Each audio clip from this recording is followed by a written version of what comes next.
গতকালকের ঘটনা। তখন সকাল প্রায় ৮টা বাজে। রবিবারের সকাল মানে সারা সপ্তাহের বাজার, দোকান, রেশন, লন্ড্রি সব আমাকেই করতে হয়। গোটা সপ্তাহ স্কুল করার কারণে একেবারেই সংসারের দিকে তাকানোর সময় পাই না। তাই ছুটির দিনগুলোতে কাজের মাত্রা যেন দ্বিগুণ হয়ে যায়। প্রতি রবিবারে আমি সকাল সকাল উঠে আগে বাজারে চলে যাই। কিছু তাজা শাকসবজি, ফলমূল, শুকনো খাবার, একটু বেশি করে মাছ, মাংস, দুধ, মিষ্টি, দরকারি ওষুধপত্র এনে রাখি। আজও সেই রকম বাজার থেকে ফিরছিলাম। ঠিক ৩টে-৪টে বাড়ির আগে শুনতে পেলাম আমার শাশুড়ি মায়ের গলা। উনি দোতলার বারান্দায় দাঁড়িয়ে টবের গাছগুলোতে জল দিতে দিতে সামনের বাড়ির রিপনের নতুন বউকে বলছে, এই হলো আমাদের লক্ষ্মী বৌমা। ভোর ভোর উঠে পড়ে ঘরের কাজ সেরে স্নান করে কেমন পুজো আচ্চা হয়ে গেল। আর আমাদেরটাকে দেখো, সকাল থেকেই তার পাত্তা নেই। সূর্য ওঠার আগেই উনি চলেছেন মাছ বাজারে। এত বারমুখো স্বভাব হলে কি আর সংসার গোছানো থাকে? তোমার মতো একখানা গোছনি মেয়ে আমার সংসারে খুব দরকার ছিল। আমি আর চোখে একবার উল্টো দিকের বারান্দায় রিপনের বউয়ের দিকে তাকালাম। নতুন বউ শাশুড়ির সমান বয়স্ক মানুষের কাছে প্রশংসা শুনে স্বাভাবিকভাবেই গদগদ মুখে হাসছেন। আমি মুখ টিপে নিজের মনেই একটু হাসলাম। তারপর সদর দরজা দিয়ে পা বাড়ালাম। কয়েক বছর আগেও এই ধরনের কথা নিয়ে সারাটা দিন মন খারাপ করে থাকতাম, কষ্ট পেতাম, ঝগড়া করতাম, কিন্তু এখন আর করি না। অভ্যাস হয়ে গেছে। আমি শ্রুতি, হাই স্কুল টিচার। বর প্রসূনও হাই স্কুলে চাকরি করে। আমার স্কুল কাছাকাছি হলেও ওর স্কুল বাড়ি থেকে অনেকটা দূরত্ব হওয়ায় ও স্কুলের কাছেই একটা ভাড়া বাড়িতে থাকে। ট্রান্সফারের অনেক চেষ্টা করেও এখনো পর্যন্ত কিছুই হয়নি। তাই ছুটি থাকলে কখনো ও বাড়িতে আসে, আবার কখনো আমি ওর কাছে যাই।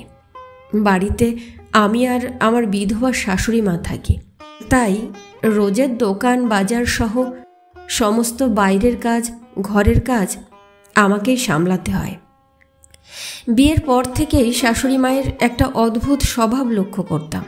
পাড়া প্রতিবেশী, আত্মীয় স্বজন সম্পর্কিত যত বৌমা আছে সকলের কাছে কারণে অকারণে আমার নিন্দে করে বেড়ানো তার স্বভাব।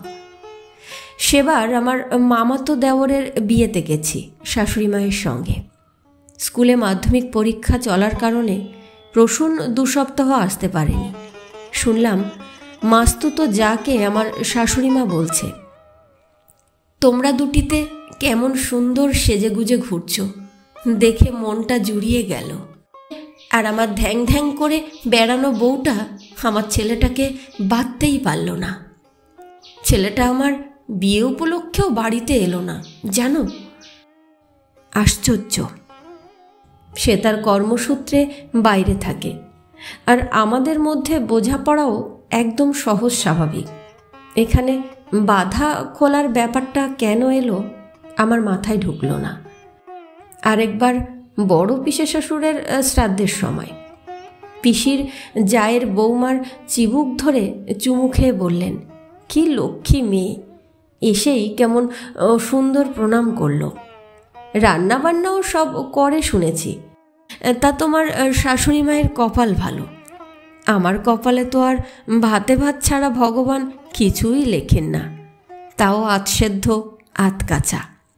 আমি অবাক এবং অপমানিত দুই হয়েছিলাম। প্রতিবাদ করেছিলাম একঘর লোকের সামনেই।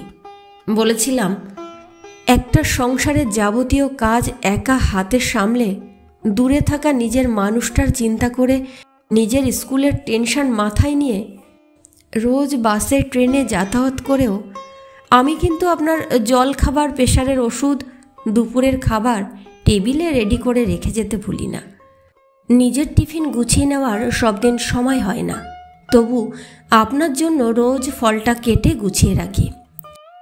সকাল বিকাল প্রণাম করার ঘটা দেখানো জরুরি, না রেগুলার আপনাকে চেক আপ করাতে নিয়ে যাওয়াটা জরুরি বলুন তো? কিন্তু আমার শাশুড়ির আপাত মিস্ত্রি মাখানো ব্যবহারে সবাই ওনাকে মাটির মানুষ, অসহায় একজন মানুষ মনে করে। তাই আমাকেই সেখানে অনেক কথা শুনতে হয়েছিল। তারপর থেকে ওনার এইসব কথাই আমি আর পাত্তা দিই না, কারণ গত 4 বছরে এইসব নিয়ে ভেবে ভেবে দেখেছি নিজের শরীর আর মনের ওপর অত্যাধিক চাপ পড়ে। প্রসূনের সঙ্গে অহেতুক সম্পর্ক খারাপ হয়। আজ সোমবার দুপুর নাগাদ আমি তখন ক্লাস 8-এর ঘরে, চরম ব্যস্ততা। এর মধ্যে শাশুড়ি মা ফোন করলেন।